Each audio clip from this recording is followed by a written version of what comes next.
Okay, we are going to do some exercises today. Since I'm going to be absent today in an NSF panel, I have prepared this video for you where I'm going to solve some optimization problems or exercises where we're going to have inequality constraints, not just equality constraints, but inequality constraints. So these problems are going to be of the form are going to be of this form where we're going to have minimize f of x subject to we're going to have not just equality constraints but also inequality constraints of this form, where f is going to take an element of Rn sent to R as always. H will be taking an element of Rn sending to Rm, where m is assumed to be less than or equal to n, and G is going to take an element of Rn and send to Rp, where p is some integer, of course. Okay, so these are the set of the type of problems that we're going to solve some exercises for. Okay. The exercises we're going to solve are from the end of chapter exercises.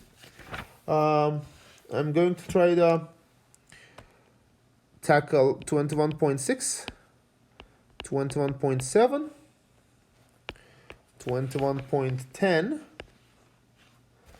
21.17, and 21.18. Hopefully, time allowing, I'm going to be able to go through all of these.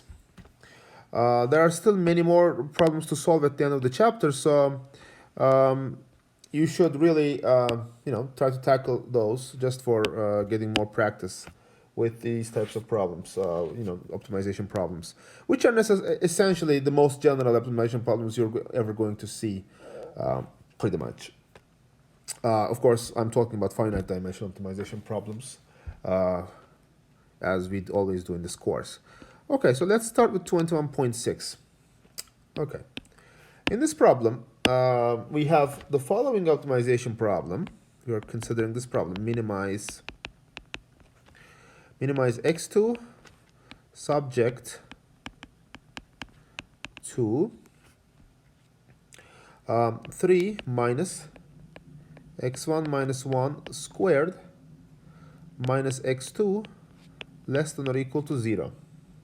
Okay, so the A part asks us to write down the Kkt conditions. In other words, the first order necessary conditions for inequality constraint optimization. Okay, what are the Kkt conditions? The first one is take the the gradient of the objective function plus some Kkt multiplier times the gradient of the constraint function must be equal to 0. That's the first condition. So here f is just the f of x is x2, so the gradient of f would be 0 and 1. Yep. Plus mu star, the gradient of g is what? The first derivative will be negative x2 times x1 star minus 1, and the gradient of this function with respect to x2 will be, of course, negative 1. Yeah, equals 0. Another Kkt condition is mu star must be greater or equal to 0, or non-negative. So from this, the second equation of this one, this row, tells us that mu star is actually equal to 1, which is actually greater than 0. So that's a check.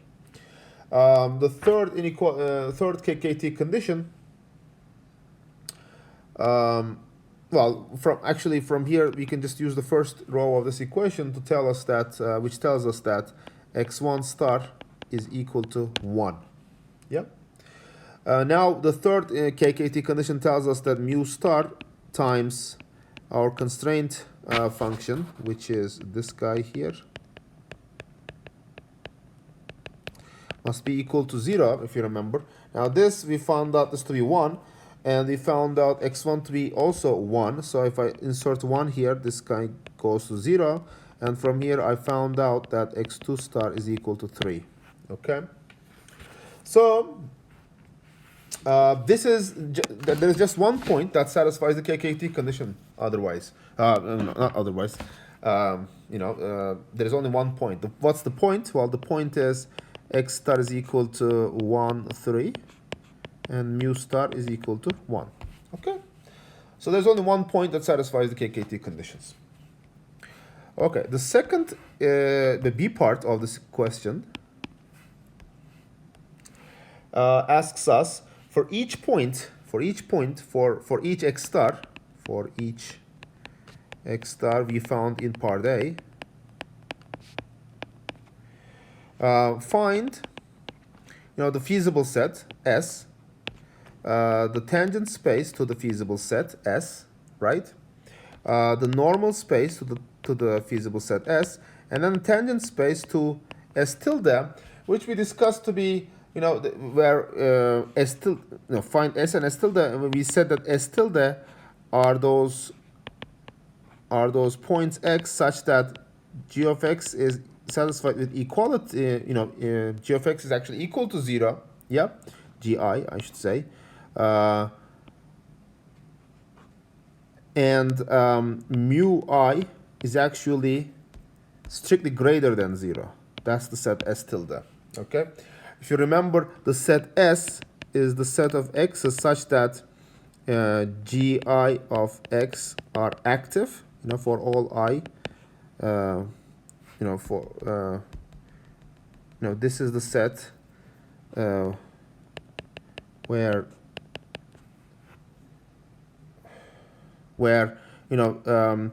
this is the set where the inequality constraints are satisfied by equalities. We're just considering those i's, those indices, g sub I, such that the inequalities are actually satisfied with an equality, not inequality.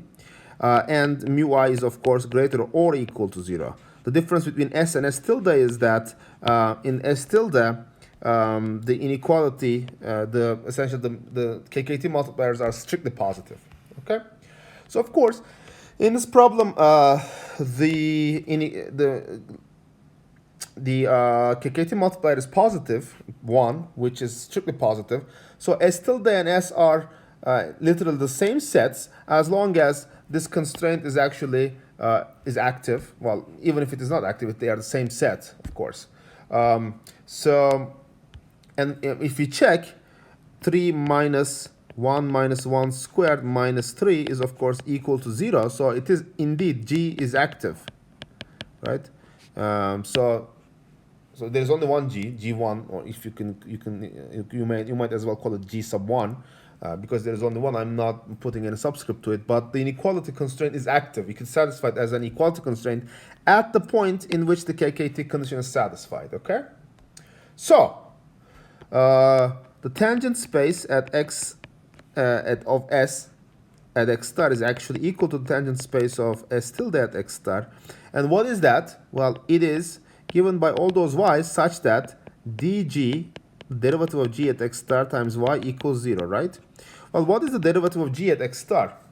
Well, this was the derivative of g, right? We computed that over here. Yeah. If I evaluate that vector at x1 star equals 1, what do I get? I get, well, that's not the derivative. This is a transpose of the derivative. This is the gradient, right? But to get the derivative, I just have to transpose that. So this is the tangent space of S at x star is then equal to all those y's such that 0 minus 1 times y equals 0.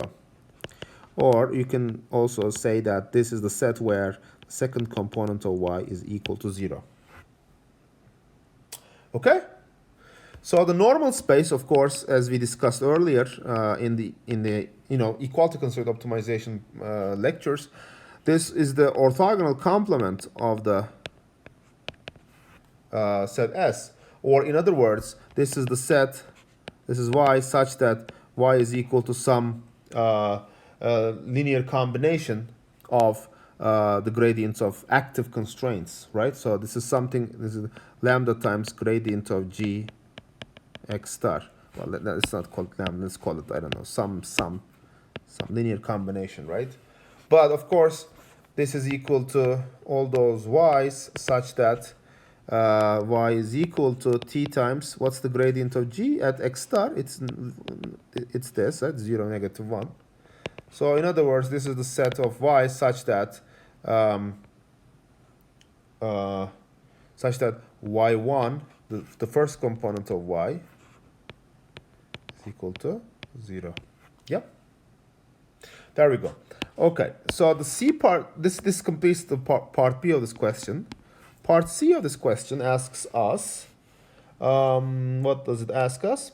Find a set of points in part A, okay, that satisfy the second order necessary conditions. In other words, does x star we found in part A satisfy second order sufficient conditions? Okay, so what are the second order sufficient conditions for inequality constraint problems?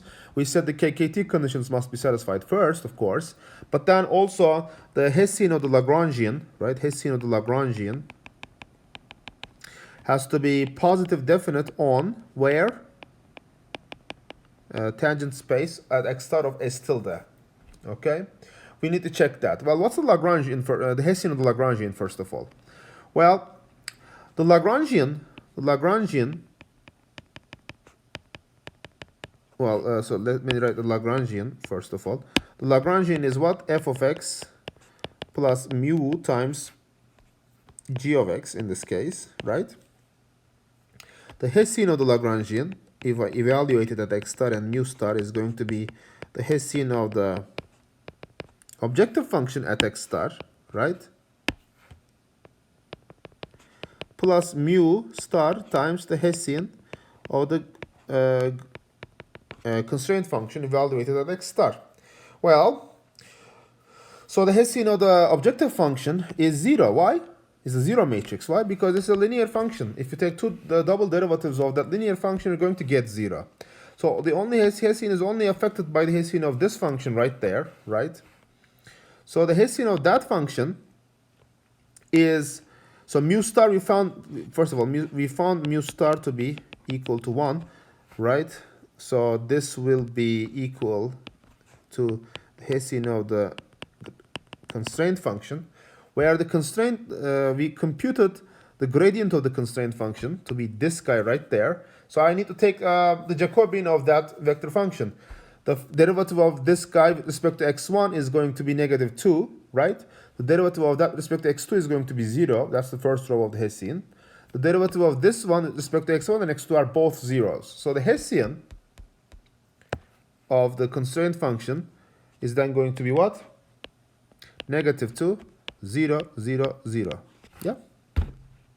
Look, so now I need to check whether y transpose, the Hessian of the Lagrangian, times y is greater or equal to, greater than 0, because we're being asked, we're not being asked a sufficient condition, we're being asked a second order necessary condition. So I just need to check if this is greater or equal to 0 whenever y is in the tangent space of s at s, yeah? Actually, I just need to look at s for the necessary conditions. I need to look at the tangent space of s tilde at x star if I was looking at second order sufficient conditions. In this problem, it doesn't matter because tangent space of s tilde at x star is equal to the tangent space of s at x star. Yeah? Okay, either way, look, so if we are in the tangent space, we have to have the second component of the vector to be 0. So the y's that we need to consider here are going to be of this form, alpha 0, where alpha is just any number, element of real numbers, right? Minus 2, 0, 0, 0, alpha 0 of this form, right? And look, this is equal to negative 2 times alpha squared, which is always less than 0. Whenever alpha is not non-zero, right? So this means that second order necessary conditions are not satisfied. So indeed, actually, this point here is not a minimizer. Okay. All right, so that completes problem number 21.6. Let's look at problem number 21.7.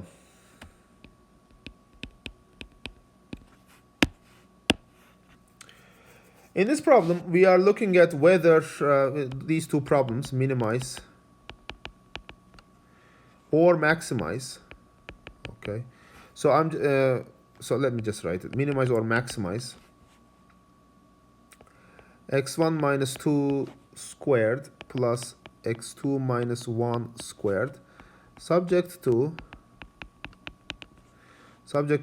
these constraints. X1 squared minus x2 is less than or equal to 0. X1 plus x2 minus 2 less than or equal to 0. Minus x1 is less than or equal to 0. So if I'm minimizing or maximizing, if you remember, the trick is just to multiply by, the objective function by -1, and I can write both of them as minimization. So I'm going to do that, and I'm going to essentially look at two problems here. So the first one is going to be just to minimize this. Just see, minimize.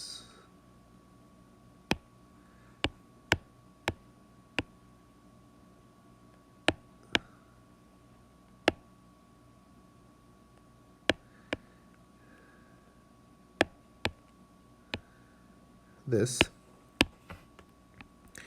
That's the first one. And then the second one I'm going to consider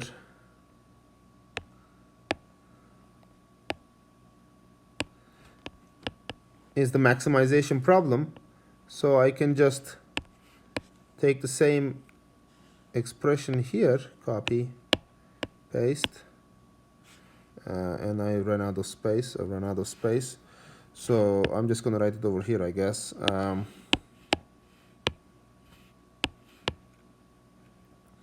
The maximization problem is just going to take the form minimize the same function but with a negative sign here, right? So multiply the objective function with a negative sign. So let me call this one min problem. Let me call this one capital max problem. Okay, so we're going to consider these two. The question continues. The question gives us that x star equals 0 satisfies the Kkt conditions. Okay. The Parday asks, does this x star satisfy Kkt conditions for minimization or maximization? Which one of them? It asks us. Okay. So, and it asks also as so Kkt satisfied by min problem or max problem, and what are the Kkt multipliers? Okay, so let's look at the min problem first. The conditions are going to be almost exactly the same. We're just going to we're going to see that they are going to differ by just a negative sign. But let's see. So we have to write Kkt conditions, of course. So for the minimization problem, so we need to write del f at x star plus mu1 star del g1 at x star plus, there are three of these, right? So mu2 star del g2 of x star plus mu3 star gradient of g3 at x star must be equal to 0. Okay. So let's write. So the gradient of f at x star, again I'm writing for min at the moment, writing it for min. Gradient of f at x star is going to be 2 times x1 minus 2, 2 times x2 star minus 2, yeah, plus mu1 star 2 times x1 star minus 1 plus mu2 star 1 1 plus mu3 star minus 1 and 0 equals 0. Okay, so I've taken the derivatives of, or gradients of g1, g2, g3, as you can see here. So for the max, of course, for the max, this whole thing will be the same thing, right? Copy, paste. And the only thing that's going to be different here is going to be negative over here. So if I now substitute x star equals 0, right, what am I going to get left with? Well, what I'm going to get left with is that this thing is going to vanish, right? So this thing is going to vanish. So 2 times negative 2 is negative 4. 2 times negative 2 is negative 4. So this is whole thing is going to be negative 4. Sorry, my bad. So this one actually, this is fine, but this one was 1. So not 2, this one was 1, this one was 1. Okay, so that was the only difference, because, you know, you see this here. This one is 2, this one isn't 1, yeah? That was a typo there, sorry about that typo. Anyway, now I go back and substitute x star equals 0, right? And what am I left with? Well, I'm left with this guy to be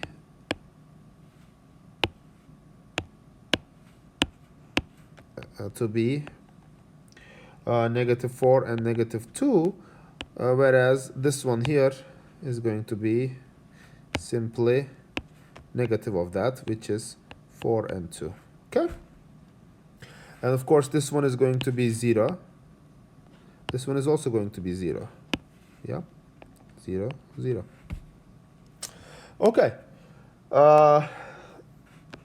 So, you know, writing these out.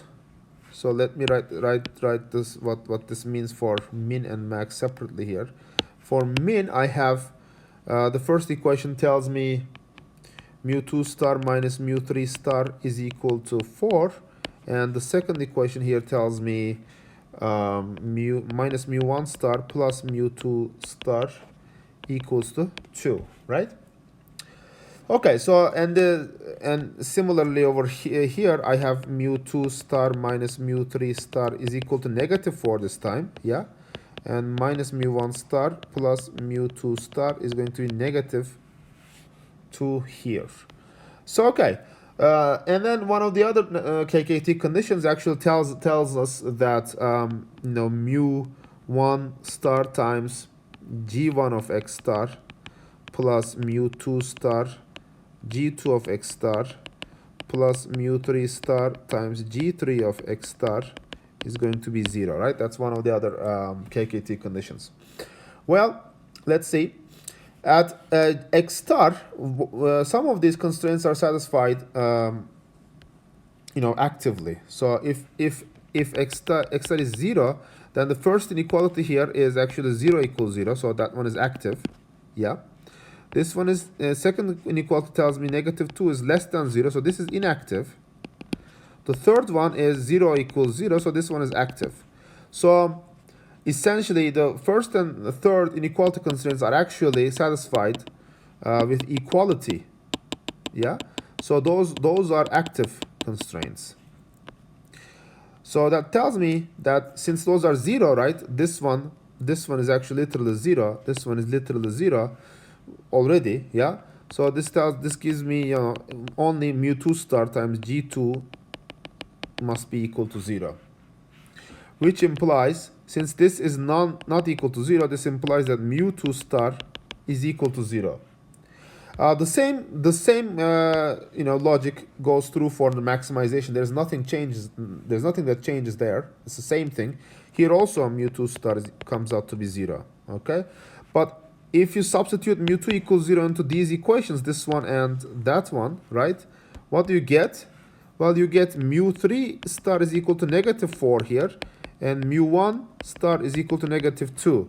Whereas on the maximization, you get mu3 is equal to plus 4, and mu1 star is you're going to get is 2. Look, this mu3 star is less than 0, but this does not, and also this one too. But the Kkt, one of the Kkt conditions tells us that all of these multipliers must be greater or equal to 0. So this this point here does not satisfy Kkt. Okay. However, if you look at here indeed mu1 star, which is equal to 2, greater than 0, mu3 star is greater than 0, and mu2 is just 0. So this one does satisfy the Kkt conditions. So satisfies Kkt conditions. Okay? So then the answer to part A is that the first of the necessary conditions, or the Kkt conditions, are satisfied for maximization and not for minimization. Okay? And the Kkt multipliers we just found. These are the Kkt multipliers, and those are the Kkt multipliers. Okay, what's the B part? The B part asks whether the SOSC is satisfied. Is second order sufficient conditions satisfied at X star? Well, let's see. We remember that only the first and the third inequality constraints are satisfied as equality. So we need to find the tangent space at X star of S tilde, which is what? It is all those y's in R2 such that we're just going to pick the constraints that which are satisfied with equality, or the active constraints, take their derivatives, right? Evaluate them at X star, and require that y lies in null space of those derivative matrices. Yeah. And look, since mu3 and mu1 are both positive, so we also require mu1 star to be positive, strictly positive, cannot be equal to 0, and mu3 star to be positive. But indeed, we found that they are indeed strictly positive and not equal to 0. Okay, so that goes through. So this is equal to all those y's such that what was this one was 0 minus 1 times y equals 0, and also minus 1 0 times y equals 0. Yeah. But look, this one says the second component of y must be 0, and this one says the first component of y must be 0. So the only vector that satisfies this condition is the 0 vector. So really the tangent space to S tilde, the tangent space that we need to consider, where we need to check the Hessian of Lagrangian is positive definite or not, right? That tangent space only consists of the 0 vector. So there is nothing to check. This just says that SOSC is trivially satisfied. Because look, this also says that, you know, there is no direction in which I can take a step. Literally, the only direction I can take a step in is the 0 vector, which means that I have to remain at the point that I'm at, which is X star equals 0. So SOSC is satisfied, but it is trivially satisfied. Whatever the Hessian of the Lagrangian is, whatever it is, it could be negative definite even, but y transpose this Hessian of Lagrangian times y must be 0, because the only vector that's I'm allowed to put here is the 0 vector. Yeah. So SOSC is trivially satisfied. All right. So that's the end of the question 21.7. Okay. All right, let's discuss problem 21.10. In this problem, we are given a function g that takes from Rn, sends to R, a point x0 in Rn, such that g of x0 is strictly greater than 0, strictly positive, and we consider the following minimization problem. Okay, minimize 1 over 2 norm of x minus x0 squared subject to g of x less than or equal to 0. Now, we'll assume that x star is a solution to this problem, to this optimization problem, and g is a once continuously differentiable function. Okay, and we're being asked to use the Kkt conditions or Kkt theorem to decide which of the following conditions that I'm going to write down are true. Okay, so the first condition is g of x star is strictly negative. Second condition is g of x star equals 0. Third condition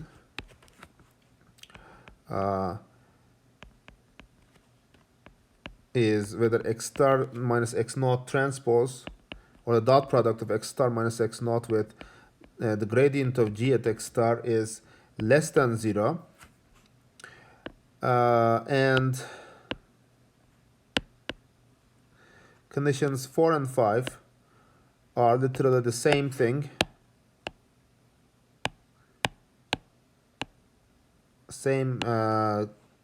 But equals or greater or equal to. They're essentially asking whether the dot product is less than 0, equal to 0, or greater than 0. Okay? So let's look at the Kkt conditions, first of all, for this problem. Kkt. What are the Kkt conditions? The first condition is that literally, the derivative or the gradient of the objective function plus Kkt multiplier times the gradient of g is equal to 0, right? So if this is f of x, right, the gradient of f at x star is going to be what? X star minus x naught plus mu star times the gradient of g at x star must be equal to 0. Yeah. That's the first Kkt condition. So what I'm going to do is I'm going to take the dot product of both sides of this equation with x star minus x naught, right? So what am I going to get? I'm going to get x star minus x naught transpose times x star minus x naught plus mu star times gradient of g at x star equals 0, because the dot product of 0 and any vector is 0. Yeah. And I'm going to distribute this now to get what? Norm of x star minus x naught squared, which is this dot product, right? Plus mu star times x star minus x naught transpose gradient of g at x star equals 0. Okay. Notice, so here we notice that this thing must be strictly greater than 0. Why? And essentially I'm saying it cannot be equal to 0. Why cannot it be equal to 0? Because the only way it can equal to 0 is when x star equals x naught. But this is impossible. This is impossible. Why? Why? Because g of x naught is strictly greater than 0, whereas any solution to the original the optimization problem must be such that g of x star is less than or equal to 0. Yeah? So x star and x naught cannot be the same point. Otherwise, g of x star would be greater than 0, but it is not, right? So that's impossible. If x star is not equal to x naught, then that means that this norm that I'm talking about indeed is strictly greater than 0. But then look, if that's strictly greater than 0, then what we have is that mu star times x star minus x naught transpose gradient of g at x star must be strictly less than 0. Strictly, it cannot be equal to 0. By the same token, of course, right? By the same token that x star is not equal to x naught.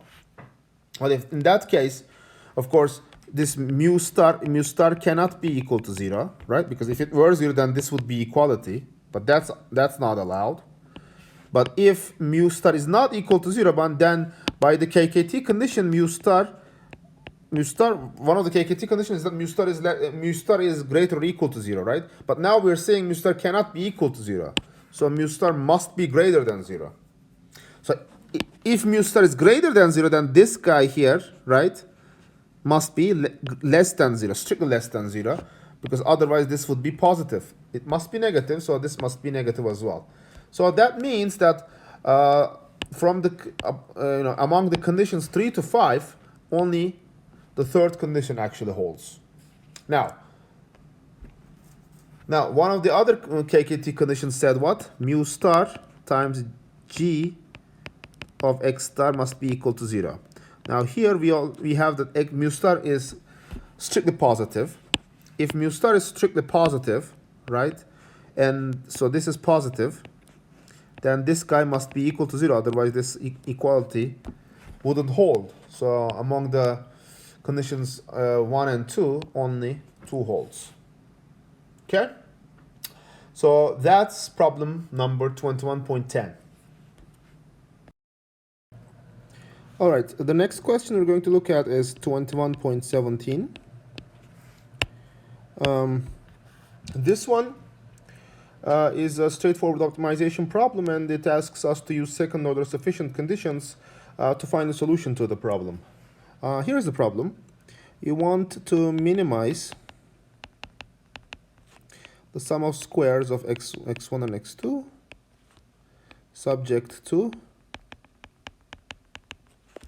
the constraints x1 squared minus x2 minus 4 less than or equal to 0, x2 minus x1 minus 2 less than or equal to 0.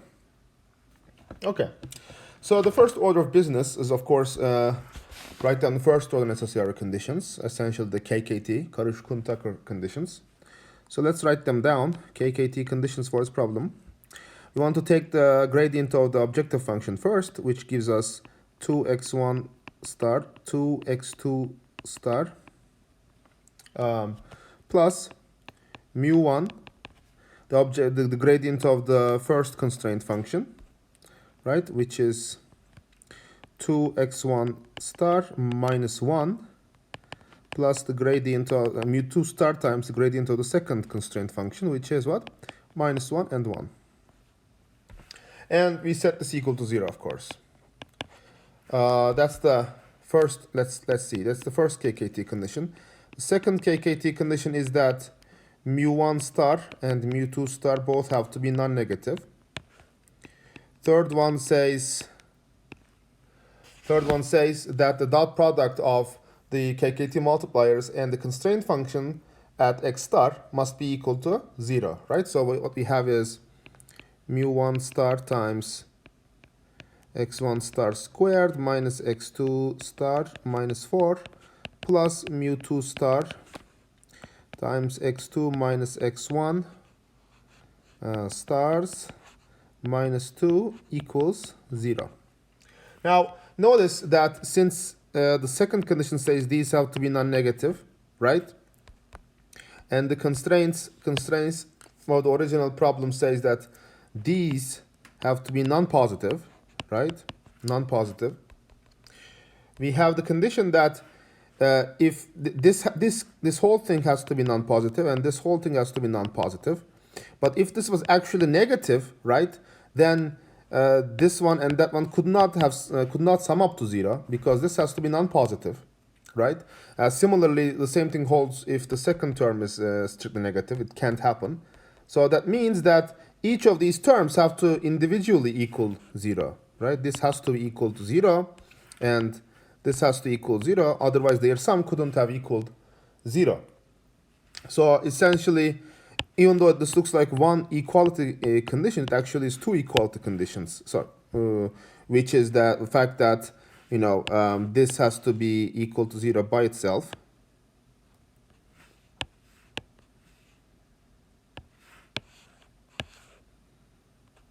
And similarly, this has to equal to 0 by itself as well. So, we have listed our Kkt conditions. Of course, the Kkt condition also includes that this has to hold, that the inequality constraint has to hold. Now,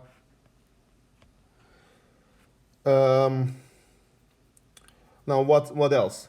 What we then need to do is solve these Kkt conditions for mu1 star, mu2 star, x1 star, and x2 star.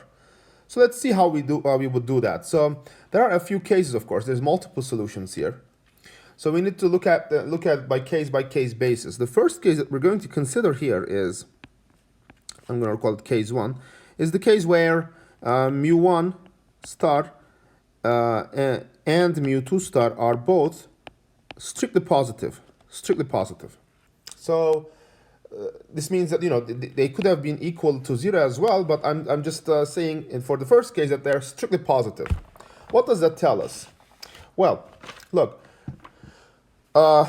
if this is the case, then the third Kkt condition here implies that these two functions, the ones that in the parentheses, must equal 0. Otherwise, the product of mu1 with mu1 and mu2 with those functions would not equal 0. We just assume that mu1 and mu2 star are strictly positive, right?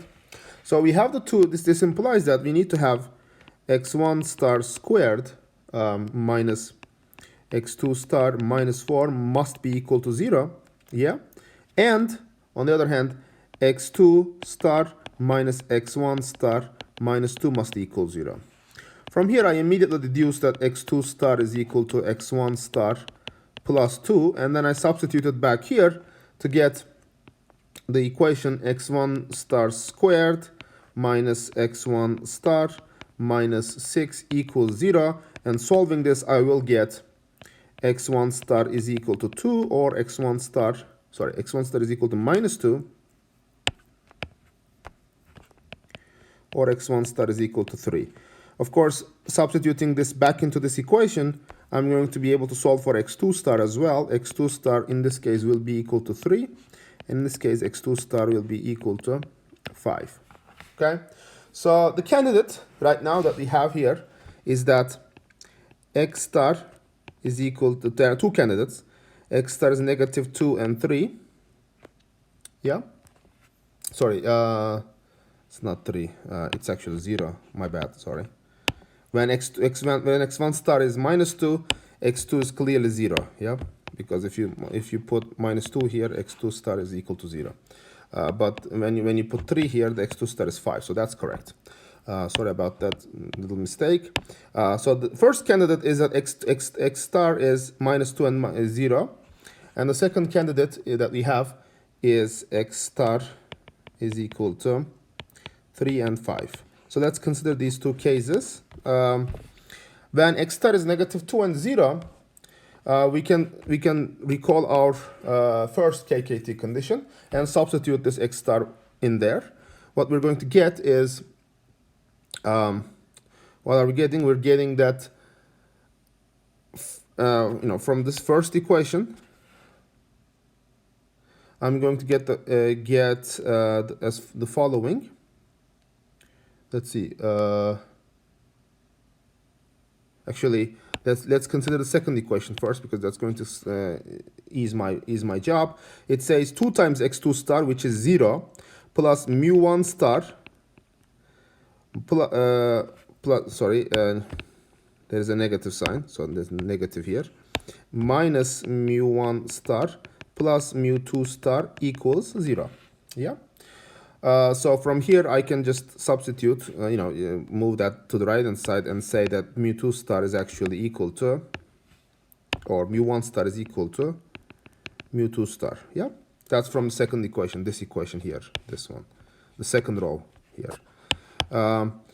Then I substitute that in what I found in the first row here. What I have is negative 4, right, plus negative 2 times 2 is negative 4 mu1, and minus mu2, but mu2 was equal to mu1, so minus mu1 stars equals 0. For solving this, I get mu1 star is equal to negative 4 over 5. Also, mu2 star is also the same thing by this token, equals negative 4 over 5. But look, these are strictly negative, but Kkt conditions said they had to be non-negative. So this one, the Kkt, for this one, Kkt conditions are not satisfied. Okay, let's look at this condition here when x star is 3 and 5. Now again, I'm going to use equation, the first Kkt condition, substitute this x star in there, and then the equation will read as follows: 610 plus mu1 star 6 and negative 1 plus mu2 star minus 1 and 1 equals 0. Yeah. This is a set of linear equations in mu1 star and mu2 star. So if I just write that in matrix vector form, this says the following. This matrix times, I'm just rewriting the equation here in a more familiar form, equals minus 6 and 10. Sorry, this one is, let me just see, 3 and 5, there's a negative 10 here. And 6 times mu1 minus times 1 mu2, that's great. There's mu1 and 1 times 2, yeah. Okay, so, and once we solve this, let me quickly solve it here.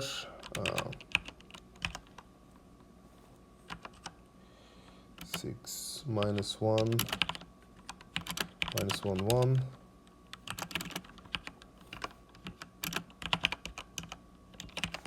Once we solve that, we get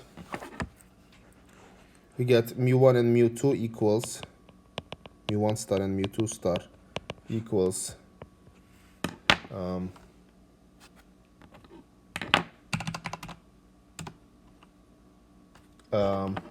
over 5. Here is what we get: 1 over 5 minus 16 and minus 66, which of course also does not satisfy. Kkt conditions are not satisfied for this case as well, because they are negative numbers, whereas the Kkt conditions said that they have to be non-negative. Yeah. So the two candidate solutions we found for case 1, they don't satisfy the Kkt conditions.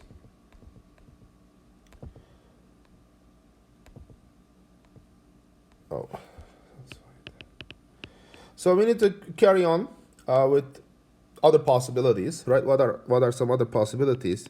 Let's call it case 2, in which I'm going to assume that mu1 star is equal to 0 and mu2 star is greater than 0. Okay? So let's see.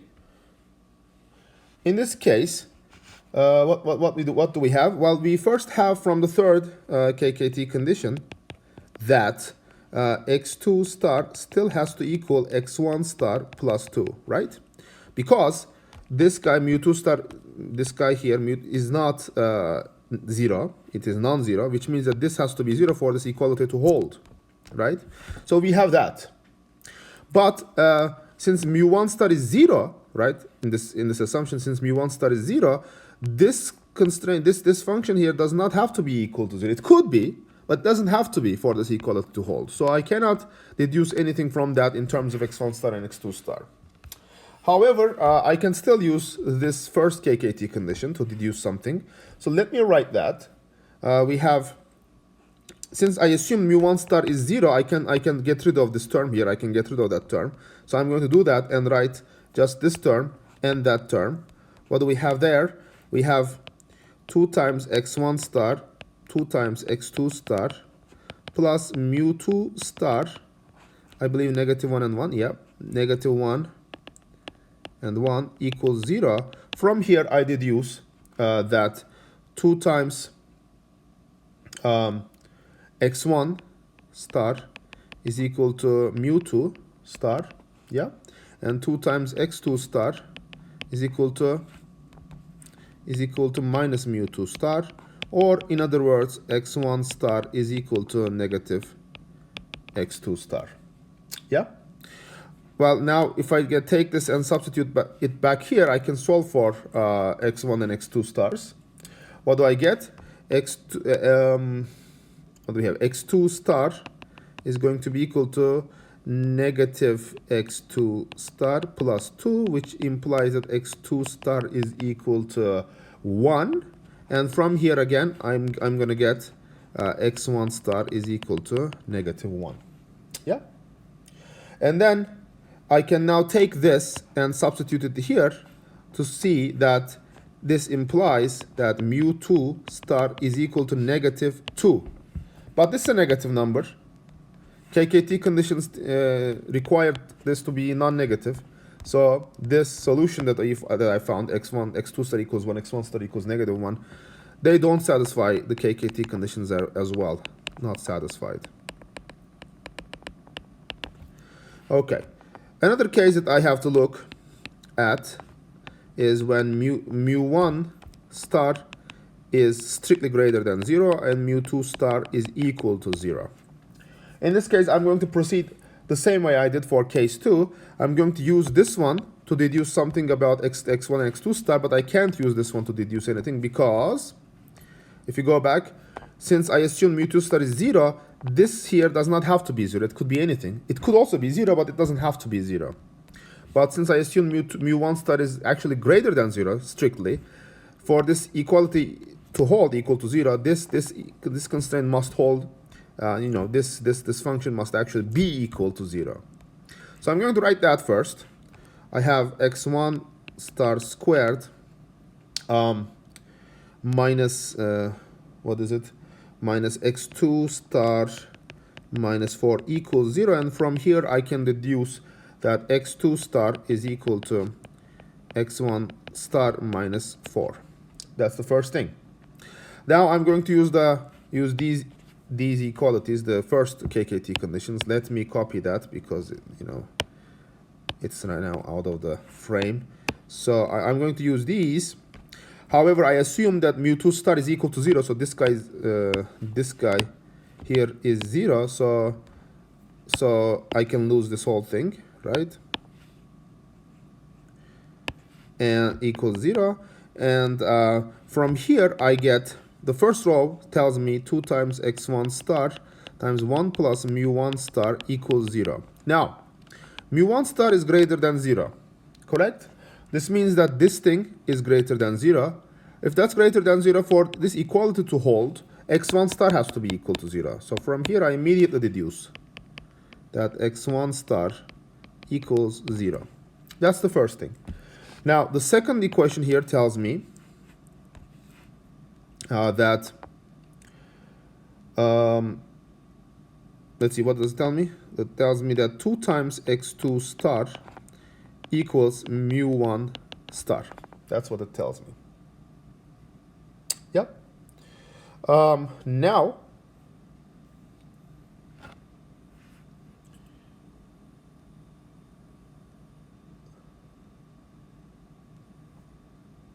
okay, so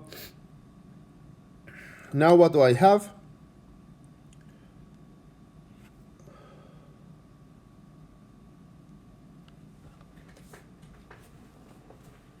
Sorry, this one is actually squared. Okay, great. Okay, so now if x1 star is actually 0, I can substitute x1 star back in here to find what? x2 star is equal to negative 4. Okay, so that's the thing. So essentially, I substituted this guy over there to find that, right?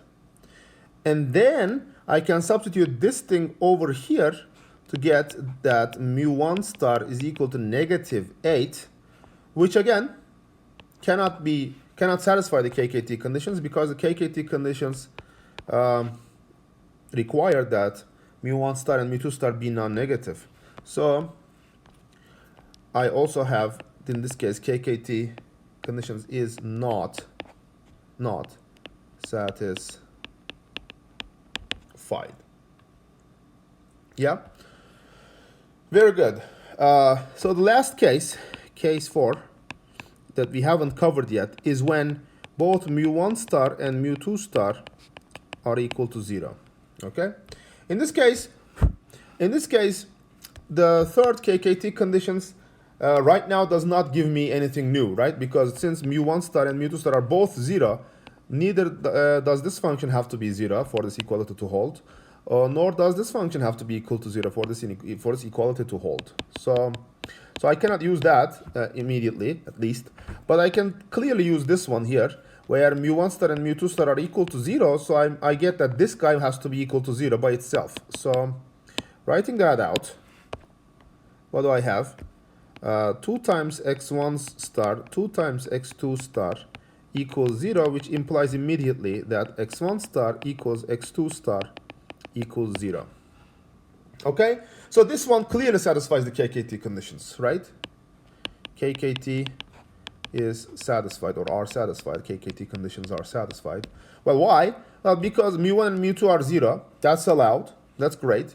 And x1 and x2 are equal to 0. And if I substitute this guy into my constraint equations, which are these, let me pull them over here, down there, copy, paste, which are these. If I substitute zeros for these guys, clearly these inequalities hold. Okay?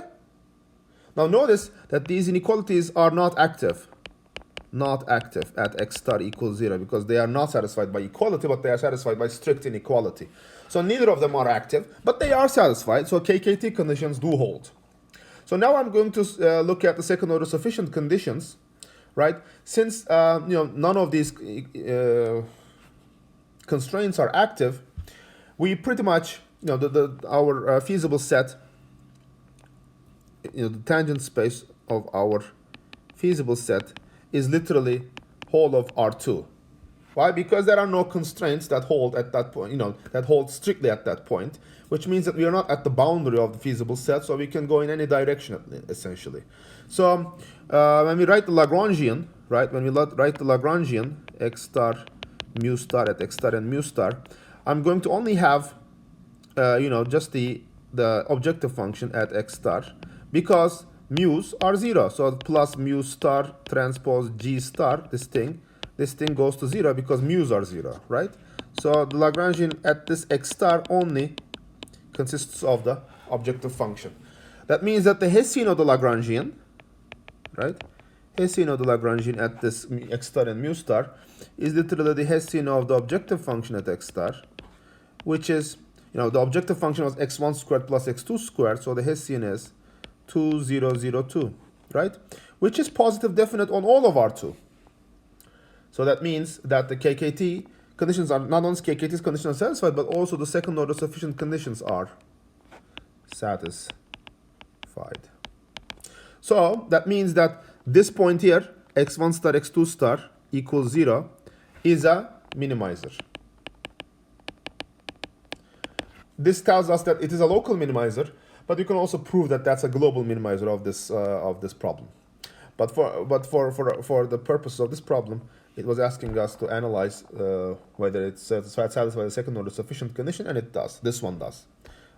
Case 3, case 2, case 1, they don't satisfy it. Okay, so this covers problem 21.17. So finally, we're going to talk about the problem 21.18, which is similar to 21.17. They share a bunch of similarities, but it's not exactly the same, okay? So let's write the problem. The problem statement is the same, we have an optimization problem, and we want to use the second order sufficient conditions to find the solution for it, okay? So the optimization problem is as follows: minimize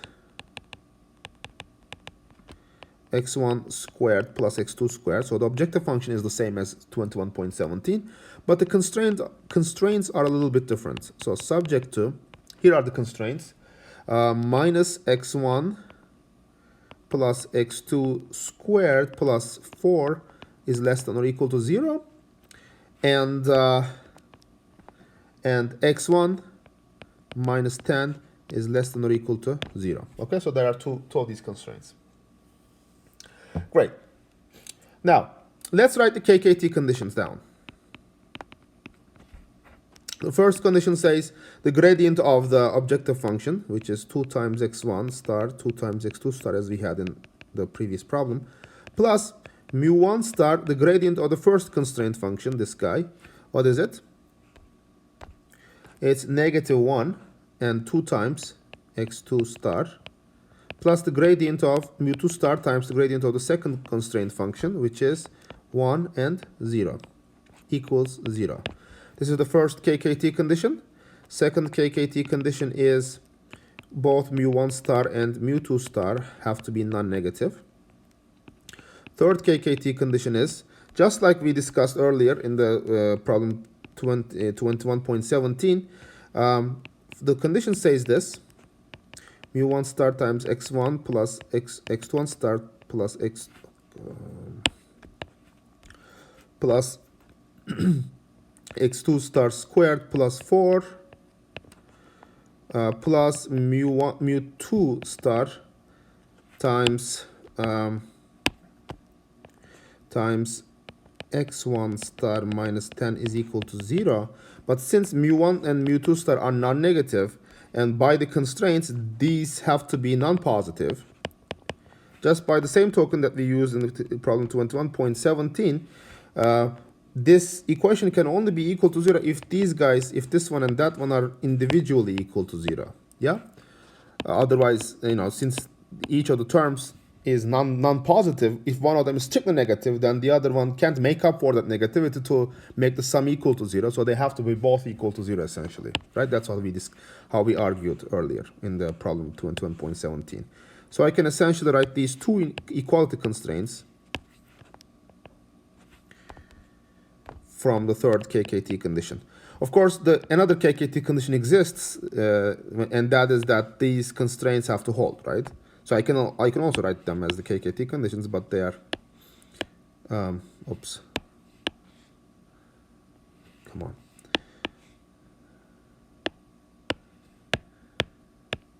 So that's another Kkt condition, of course, strictly speaking. Okay, so we have written down the Kkt conditions for this one. So let's analyze the Kkt conditions and find some candidate solutions for the optimization problem. Okay, so what I'm going to do is I'm going to start with the first equation in the first Kkt condition. So that says 2 times x1 star times sorry, I'm not going to use the first one first. I'm going to use the second one first. So I'm going to use this row here. Okay, sorry about that. 2 times x2 star times 1 plus mu1 star equals 0. And notice mu1 star has to be non-negative. So if mu1 star is non-negative, this here must be strictly positive because it's 1 plus some non-negative number, right? So this immediately tells me that x2 star has to be equal to 0. Okay, that's the first thing. Now, so now I'm going to use that for the other in the other equations that I have in the Kkt conditions. One of the other conditions that I have is from the third Kkt condition. I have mu1 star times minus x1 star plus x2 star squared, but x2 is 0, so that's, I don't have to write that, plus 4 equals 0. So I just written this guy down here, and I substituted x2 star equals 0. Okay, that's the gist. Then I have from the first Kkt condition, this row here, right? This row, I have 2 times x1 star minus mu1 star plus mu2 star equals 0. And finally, from the second of the third Kkt conditions, I have mu2 star times x1 star minus 10 equals 0. So I have 3 of these equations. Great. Again, I have 2 cases to consider here.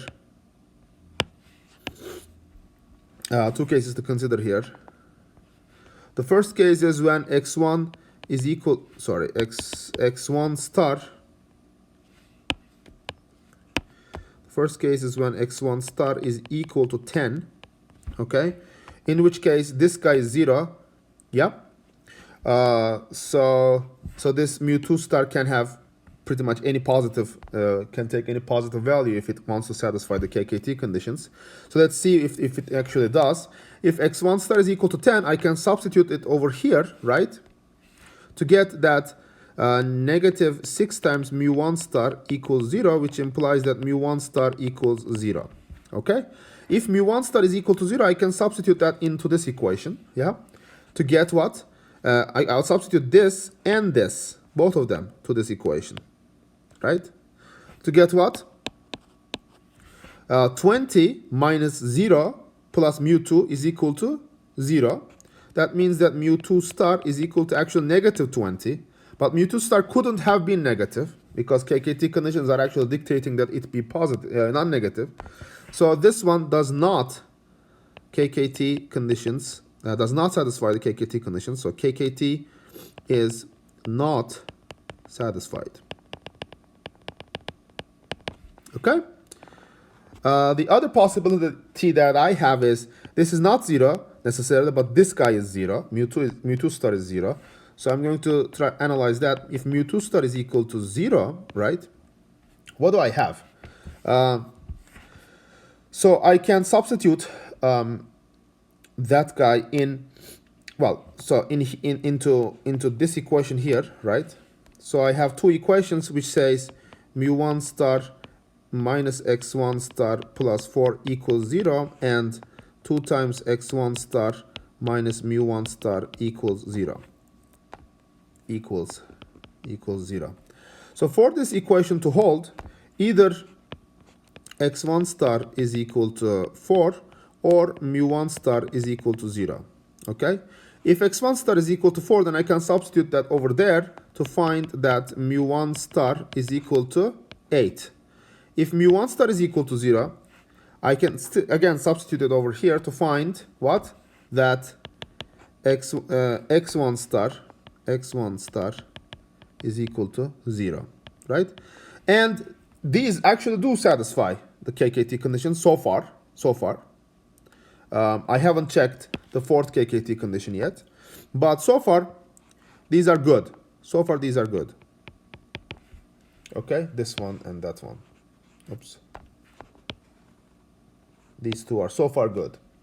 So let's check the fourth condition, or the constraints literally, for the second one of these. So the second one says mu1 star is equal to mu2 star, which is equal to 0, and also they are also equal to, x1 star and x2 star are also equal to 0. Now if I substitute this guy right over there, you see what I'm getting? x1 star is equal to 0, x2 star is equal to 0, so I get 4 is less than or equal to 0, which is clearly absurd. So this one here also does not satisfy Kkt conditions. Okay? So I'm left with only one candidate, which is what? x1 star is equal to 4, x2 star is equal to 0, mu1 star is equal to 8, and mu2 star is equal to 0. Now, if I substitute this guy into the constraint equations, take the constraint equations again, so, and substitute x1 star equals 4, x2 star equals 0, and similarly x1 star equals 4 here, I get what? The first equation will say 0 is less than or equal to 0, which is correct. And the second one says negative 6 is less than or equal to 0, which is also correct. So this one is inactive, right? The first constraint equation is actually active because it is satisfied with equality and not strict inequality. Okay? So indeed, that one does satisfy the Kkt conditions. So we're fine with the Kkt conditions. So let's analyze the second order sufficient conditions, right? Second order sufficient conditions, and I only need to analyze it for this point here because the other points do not even satisfy the Kkt conditions, right? Okay, so since G1 is active, what is the tangent space? And mu1 is actually strictly positive. What is the tangent space of S tilde, or similarly equal to tangent space of S at x star? These are equal because that's the one that's active, and the corresponding Kkt multiplier is strictly positive. This one is consists of all those vectors y in R2, such that the derivative of G1 at x star applied to y gives me 0, right? But what is the derivative of G1 at x star? Well, I computed the derivative. This is the derivative, right? Here, this guy is the derivative of G1. Well, it's not the gradient. This is the gradient. The derivative would be the transpose of this, right? So I'm going to take this. Of course, I need to evaluate it at x star, and x star has x2, the second component, to be 0. So this one here is going to be 0. So this is the set y such that this minus 1, 0 transpose y equals 0, right? In other words, this is the set of y such that the first component of the vector y must be equal to 0. Yeah? Great. Okay, so that's the tangent space that I'm interested in looking at whether the Hessian of the Lagrangian is positive definite or not, or positive semi-definite or not. In this case, positive definite or not, because we're looking at the sufficient conditions. Okay? So what is the Lagrangian? Well, the Lagrangian, let me just write the Lagrangian as a function and not evaluate it at the current point. This one is going to be f of x, which is x1 squared plus x2 squared, right? Sorry, x2 squared plus mu1 times the g1, which is minus x1 plus x2 squared plus 4 plus mu2 times the g2 of x. That's the Lagrangian, right? Now, if I compute the Hessian of the Lagrangian, right, this is going to be the Hessian of this function, which is 2, 0, 0, 2, which we've computed in the previous question, 21.17, plus mu1 times the Hessian of this guy. What's the Hessian of that guy? 0, 0, 0, and 2, right? Because, you know, it's a linear function of x1, so the first row actually consists of the second derivatives of x1, but since x1 is linear, the second derivatives vanish. The second row consists of the second derivatives of this guy, which the derivative of that one, so the x1 is 0, so you get a 0 here, but you get a 2 there, right? So that's the Hessian of that function.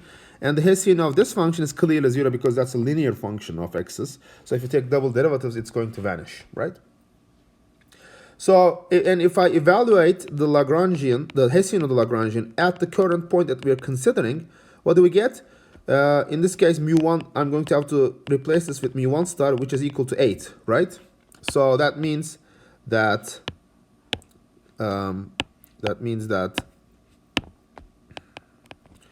the Hessian of the Lagrangian at the point I'm considering has this form. 2 plus 8 times 2, it gives me 18, right? So now if I look at y transpose Lagrangian, you know, the Hessian of the Lagrangian y, this is going to be what? This is going to be always greater than 0. Well, why? Because this is already a positive definite function, or positive definite matrix on all of R2. In particular, it is positive definite in this subspace that we're considering. So indeed, this one, you know, this point that we have just seen, the x1 equals 4 and x2 equals 0, does satisfies second order sufficient conditions, which means that x star equals what was it? 4, 0 is a local minimizer. All right. Okay, that's the end of this lecture. We have covered now the general analysis of finite dimensional equality constraint nonlinear optimization problems. So I'll be preparing a quiz for you on these subjects, and it will be a take-home exam, and I will, I guess, request it a week after I assigned it. All right. Thank you for listening. Goodbye.